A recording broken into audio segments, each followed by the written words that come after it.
This is going to be chaotic and it's going to be quick, but I got to get rid of some books.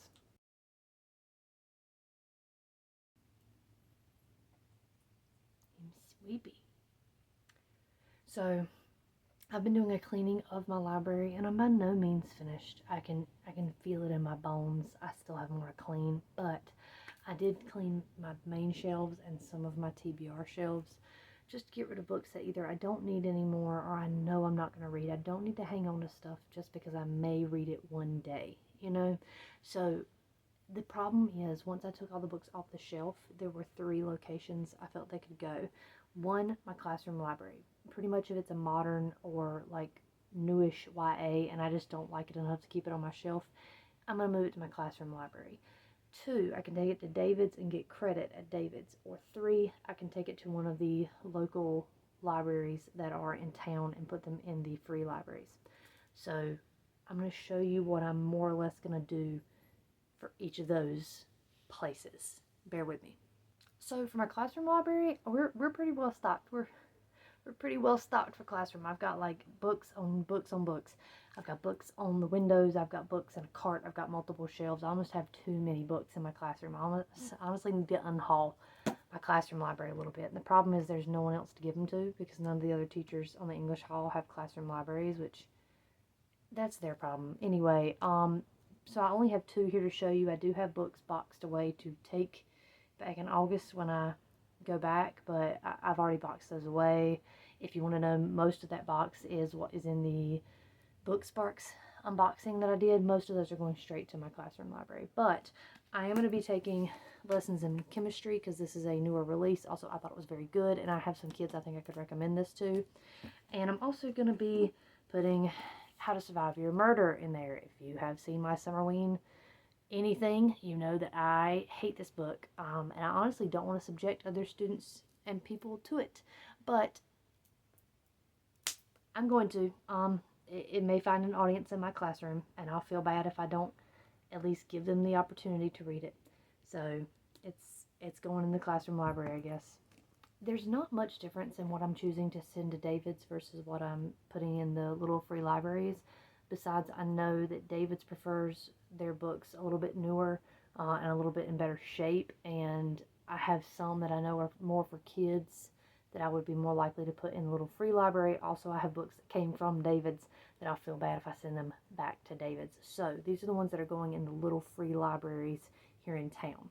I'm going to be putting Cry the Beloved Country in there. It's not that I don't want this, but I have a copy in my classroom library.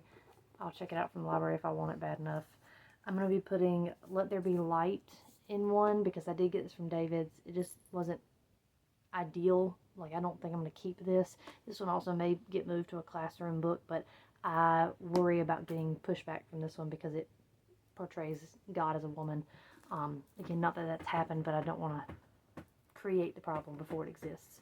I'm putting The Blue Bottle Club in there because I'm not going to reread that. I read it once and it pissed me off. I'm not going to read it again. I'm going to be putting Aragon in the little free library. This is the movie tie-in cover. I've never read this book, never read this series. I'll get it from the library if I want it bad enough. I'm going to be putting One True Loves by Taylor Jenkins Reid in there. It's not that I don't like Taylor Jenkins Reid. I just don't think I'm going to read this. And if I do, say it with me, I can check it out from the library. The next 2 only go in the little free library because I don't think David's will really want them given the amount of college books turnover they get. I'm going to be putting A Tale of Two Cities and Alice's Adventures and Through the Looking Glass. And I feel like that mix of classics and like YA and actual like romance books is going to be good for the little free library. I tell you what, you are a terror. Okay, last but not least, this is what I'm taking to David's. We're actually going to go to David's tomorrow, so this is why I wanted to make sure I got it all sorted where they needed to go. Neil Gaiman's Fragile Things. It's a bunch of short stories. I'm not going to read it. Wilkie Collins' The Woman in White. I'm not going to read this. An ugly copy of Emma. I'm not going to read. A copy of Firestarter I don't need because I have a better, prettier copy. 3 books in the Outlander series. I've only read Outlander one time. I liked it, but not enough to have this taking up space on my shelves when I can just check them out from the library. Like Water for Chocolate, I haven't read this, but I have a really, really nice hardcover now, so I'll just put this in David's. I think they teach that at ECU, so someone's liable to get it. The Incredible Journey. I don't need it, and the book is not as good as the movie. So, one of the rare times where the book isn't as good as the movie, I think. What to Say Next is just an older YA that I don't believe that I'm going to read, but I do believe that they would find a home for it at David's. Agatha Christie's The ABC Murders. I'm not going to read this. I like Agatha Christie. Most of her stuff is available either on the audiobook or to read on your Kindle, so it just makes sense to read it that way, and then if I want it, I'll look for a cover that I want and order that one. I'm getting rid of Tad Williams' Otherland. I don't believe I'll read this. It's a little too high fantasy for me. I don't have the attention span to do that anymore. Last but not least, The Whole World. I believe this is a book I got from like Dollar Tree, and it's about like folks that study together in college and now they're older and everything's weird, and I just don't have the time for that, and I don't care about it, so I'm getting rid of it. That's it. Those are all the books I'm getting rid of for now. I may change my mind and look through what's on the shelves and get rid of some other stuff in the morning, but I really doubt it. I'm not even going to ask you if I should save some of these from being purged, because I assume they have already left my house. But if you do recommend I pick one up to read for fun, like check it out from the library, just let me know. Otherwise, I don't think much is going to be lost by getting these out of the house and making room for more. So, bye.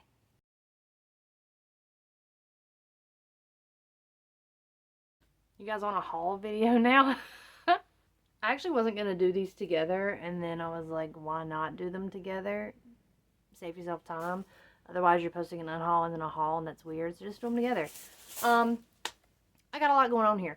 I'm going to show you some of the books I've gotten recently, and then some non-book things I've gotten recently. Not a lot.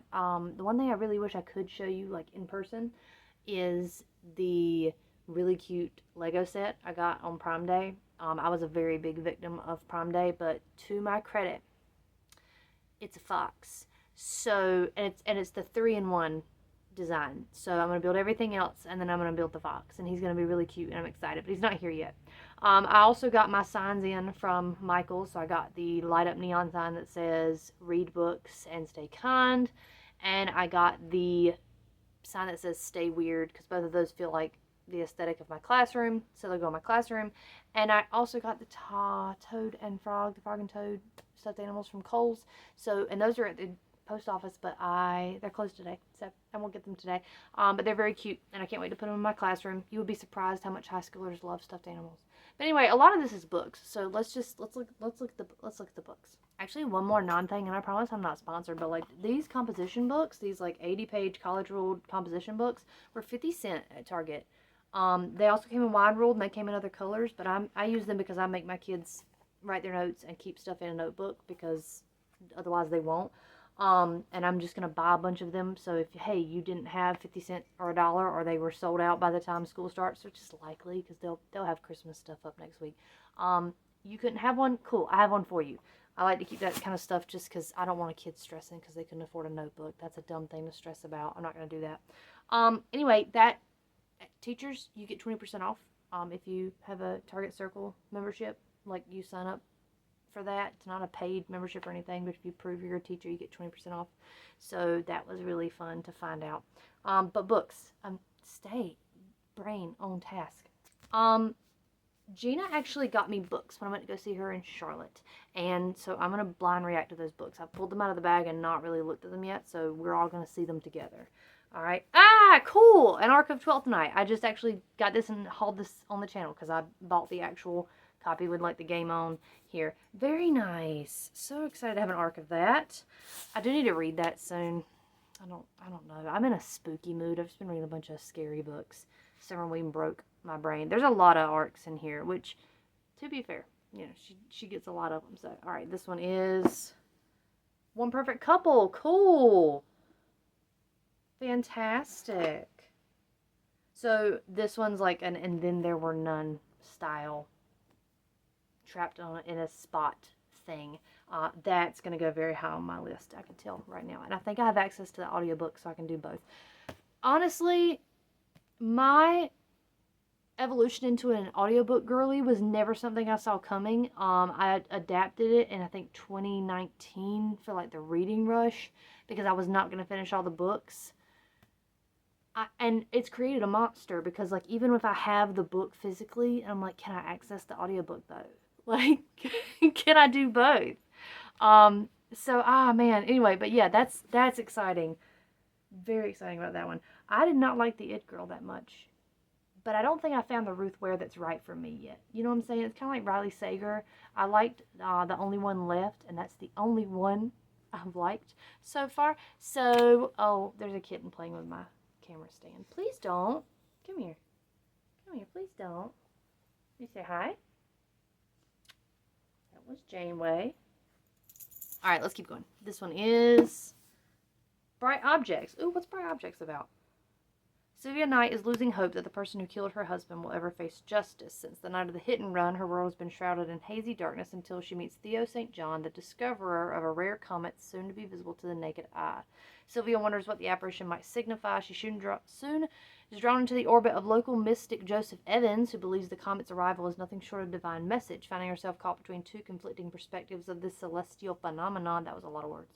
She struggles to define for herself where reality lies. As the comet grows in the sky, her town suddenly descends into fervor once its impending apex, and Sylvia's quest to uncover her husband's killer will push her over around those to the furthest reaches of their very lives. A novel about the search for meaning in a bewildering world, the loyalty of love, and dangerous lengths people go to in pursuit of obsession. Bright Objects is a luminous, masterfully crafted literary thriller. This is thriller. It's giving Twilight Zone. It's giving the oh gosh, the monsters are due on Maple Street. It's giving Melancholia, that movie where the planet hits Earth. Like, hey, I'm having an existential crisis and I want some justice served, but also something's gonna hit us. That's cool. Also, I love that cover. This is a beautiful cover. I know you shouldn't judge a book by its cover, but like I often do. All right, next one is Unbecoming. Unbecoming.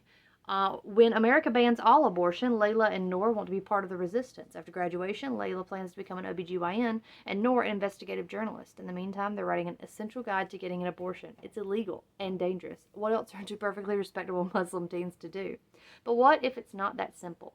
What happens if the underground abortion network is corrupt? And what happens when it gets harder and harder to get safe medication supplies or help? And what happens when the need gets much more personal? Unbecoming follows two friends, fierce sisters, navigating the most impossible choices about their lives, their bodies, and their future. Ooh, I love a speculative fiction that I can possibly pair with The Handmaid's Tale, because we're going to be reading The Handmaid's Tale in AP Lit, and I think I'm going to have them also read Parable of the Sower, but this is a good one too. Love a good speculative. Oh, cool. Persuasion by Jane Austen.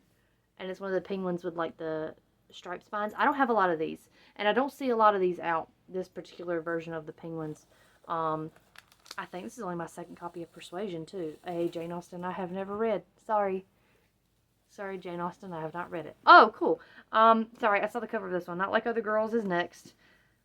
This is also an ARC. I don't think it has the, oh gosh, I'm gonna feel embarrassed. Okay. Alright, it does have it. It's like 3 pages in. ARCs are weird. They never know where to put the description. When JoLynn Kirby's former best friend, pretty nice Maddie Price, comes to her claiming to be in trouble, Jo assumes it's some kind of joke. After all, Jo has been an outcast ever since her nude photos were leaked, and since everyone decided she deserved it, there's no way Maddie would actually come to her for help. But then Maddie is gone. And everyone is quick to write off Maddie as a runaway, but Jo can't shake the feeling there's more to the story. And to find out the truth, Jo needs to get back in with the people who left her behind, and the only way back in is through the Hudson Harper Moore, an old fling of Jo's with his own reasons for wanting to find Maddie. Hudson hatches a fake dating scheme to get Jo back into their clique.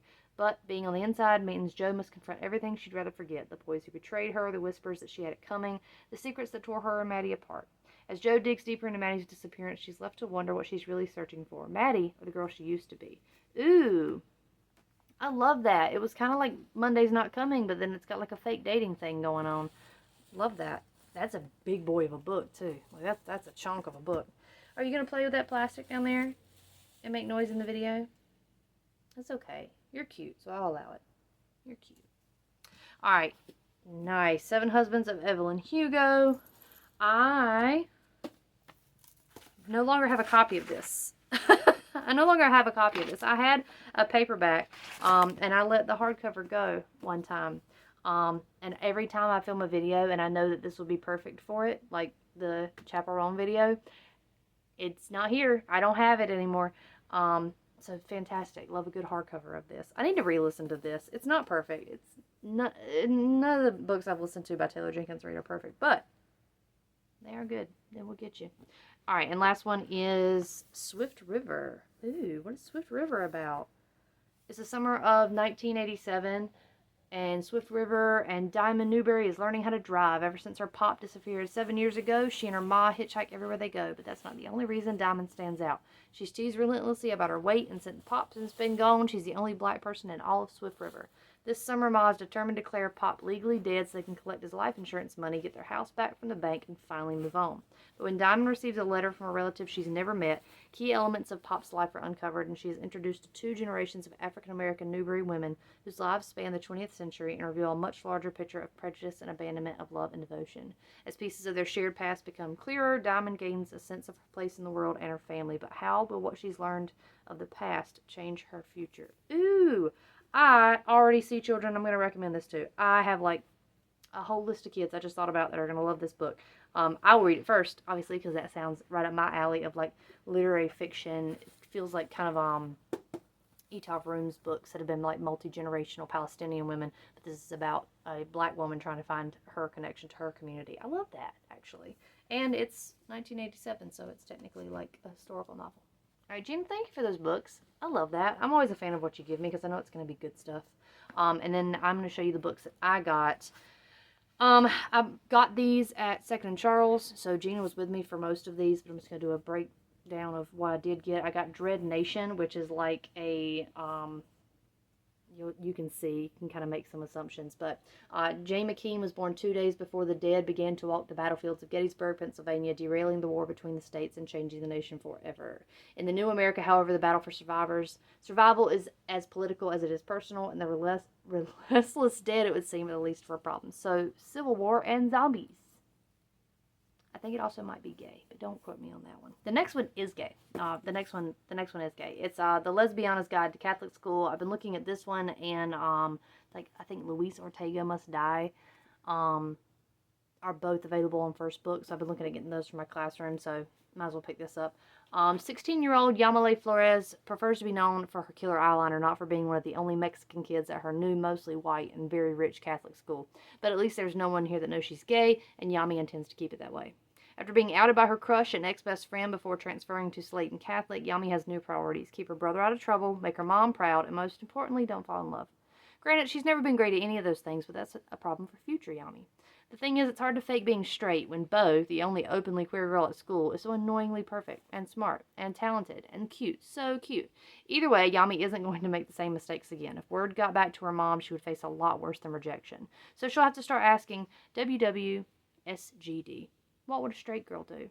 Told in a captivating voice that is in by turns hilarious, vulnerable, and seemingly honest, The Lesbiana's Guide to Catholic School explores the joys and heartaches of living your full truth out loud. Again, very cute. Sounds fun. I did get this one, even though I already have a copy of it, because Gina made the mistake of showing me underneath the jacket. It's Burn Down, Rise Up, which I still haven't read. Like,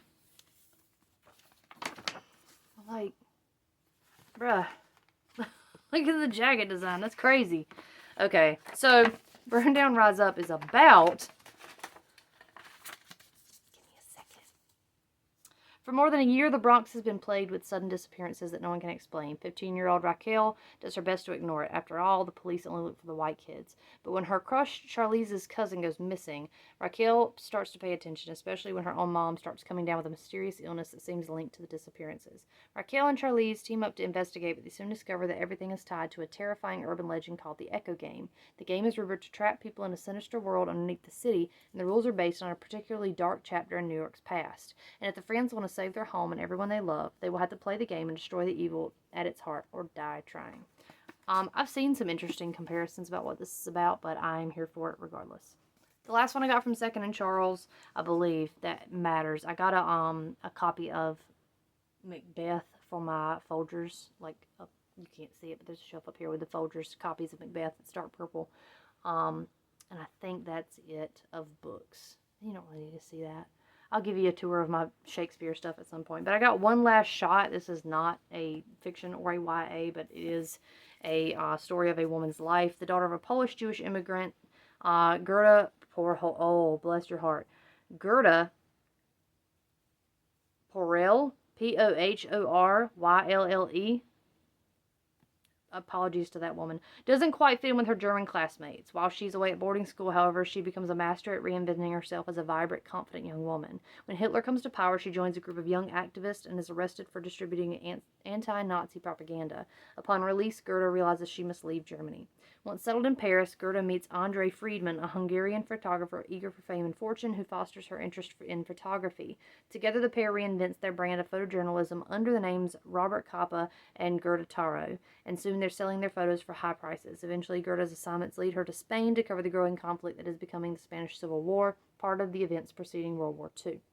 As Gerda pushes closer and closer to the front line, eager to capture the lives and hopes of Spanish Republican forces fighting against fascism, she steadily loses sight of her own safety in order to capture the perfect shot. I believe this is more or less a true story, or at least based in a true story. Yeah. Yeah, based on a true story. And it's told in verse. It's told in poetry. And I'm always looking for something interesting like that. I have a lot of poets and people who don't like reading, and so I look for graphic novels and books in verse for them.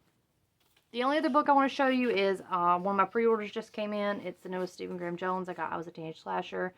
It's matte with like these shiny letters on it. I wish the cover had also been this beautiful pink color, but it's not. It's burgundy. Womp womp. But excited to pick that up eventually. And then 3 more things. 1, I picked up a Summerween mug from last year. I picked up a Summerween mug from this year with the pink. I couldn't not do the pink. It was very cute. And last but not least, my Chaparral merch finally came in. The Midwest Princess Tour.